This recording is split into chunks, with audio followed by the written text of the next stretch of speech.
जय जगन्नाथ। नमस्कार प्रिय दर्शक बंधु, मु ज्योतिष आचार्य प्रमोद कुमार पंडा आपण स्वागत करुच्ची आपण प्रिय चैनल एस्ट्रो कल्याण चैनल। प्रिय दर्शक बंधु, जो व्यक्ति मन चैनल को देखुंत सब्सक्राइब करना सब्सक्राइब करंतु, लाइक करंतु, अधिक अधिक शेयर करंतु।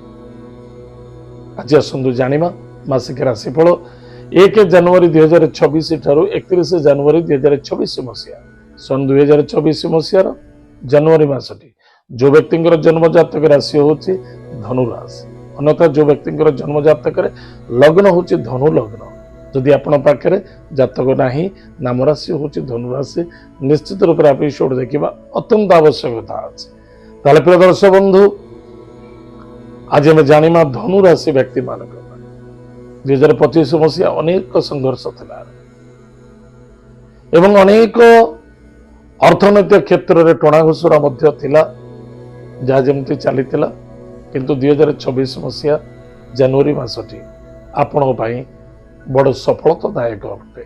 किंतु तीनोटी जिनस प्रति ध्यान देवे, स्वास्थ्य, क्रोध एवं असंतुष्टता, ए तीन टाक जदि त्याग करुचंती मासटी अति उत्तम रहिबो, जे कि आपण चिंताधारा उपर निर्भर करे आपण कौन करि पारिबे, कौन करबा आवश्यकता আছে, कौन कले बेटर हबो। जेते आपण सिंसियर हिसाब रे आपण चिंताधारा अनुसार आपण कार्य करिवे। कारण सूर्य 14 तारिख पर्यंत मकर संक्रांति पर्यंत सूर्य अछंती धनु राशि रे, आपण प्लानिंग करंतु बहुत सफलता देखा दबो। कारण डिसेंबर मासटी एते भल रिजल्ट देइनी, किंतु आपण निश्चित रूप रे यार जनवरी मासटी भल रिजल्ट दबो निसंदेहता। एतद व्यतीत कौन सी प्रॉपर्टी जमीन जायदाद क्षेत्र में धन निवेश करुचंती बा रोजगार पंथारे बा कौन सी लग्जरियस जिनस किनिबा को चाहूचंती सेतिर मध्य सफलता देखा दबो। बाणी रे मधुरता देखा दबो एवं बुद्धि विद्या रे पारंगमता रहिबे। आपनकर बुद्धि जबरदस्त बुद्धि देखा दबो। विद्यार्थी विद्या क्षेत्र सफलता मध्य अर्जन करिवे। लव मैटर मध्य सफलता देखा दबो। धनादि क्षेत्र में लाभवान हेबे।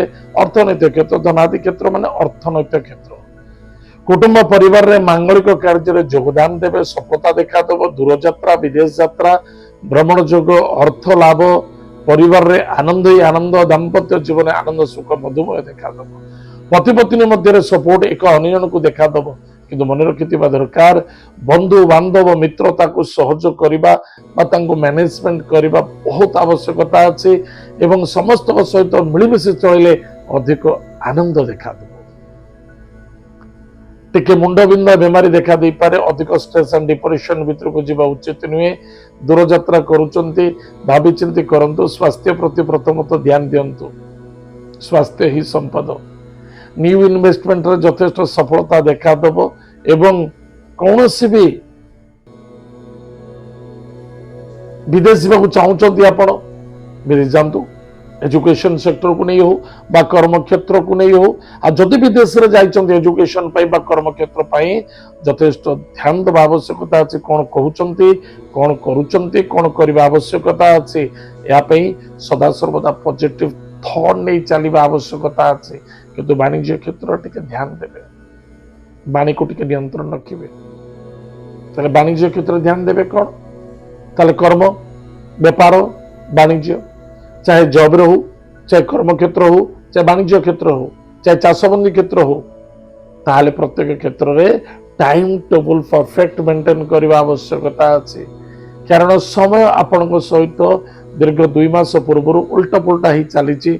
बर्तमान ये मासरे निश्चित रूप से समय आपण को स्थिरता करिवो, टार्गेट नबो एवं सफलता मध्य दबो। ताले प्रिय दर्शक बंधु, प्रतिकार कौन करिबा?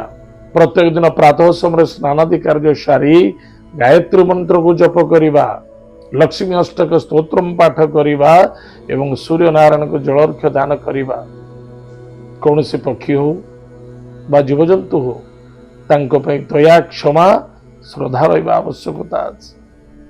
ताहले मासटी उत्तम कटिब, सफलता मध्य देखा।